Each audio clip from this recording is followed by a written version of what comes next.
Neral police Thane हद्दीत येत असलेली 2 दुकानं अज्ञात चोरट्यांनी फोडून लुटली आहेत। यामध्ये एक मेडिकल स्टोअर तर दुसरं किराणा दुकान चोरट्यांनी रात्री 2:30 वाजण्याच्या सुमारास फोडली आहेत। मेडिकलमधील 30,000ची रोकड चोरीला गेली असून किराणा दुकानातील काही सामान तर सुट्टे पैसे साधारण 5,000 असे एकूण 35,000 या चोरट्यांनी लुटून पोलिसांसमोर आव्हान निर्माण केलंय। दरम्यान हा सर्व प्रकार सीसीटीव्ही कॅमेऱ्यात कैद झालाय। नेरळ पोलीस ठाणे अंतर्गत येत असलेल्या कर्जत कल्याण राज्यमार्गावरती नेरळ दामत येथील नजे मेडिकल अँड जनरल स्टोअरचं दुकान अज्ञात चोरट्यांनी फोडलं आहे।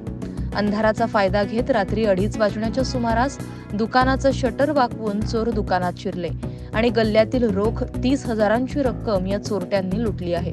एवढंच काय तर याच राज्यमार्गावरील नेरळ हेटकराळी येथील Shri Samarth general and Kirana store दुकान हे देखील चोरट्यांनी फोडलं असून यामध्ये मात्र काही सिगारेटचे पाकिट आणि सामान तर सुट्टे पैसे या चोरट्यांनी लुटले आहेत। हा सर्व प्रकार येथील बसवण्यात आलेल्या सीसीटीव्ही कॅमेऱ्यात कैद झाला असून मोटरसायकलवर आलेले हे चोर सुरुवातीला गावात फिरून रेखी करतात। यातील एक चोरटा चोरी करण्यासाठी दुकानात शिरतो तर बाकी मोटरसायकलवर फेरी मारून पहारा करत असतात असं समजून आलंय।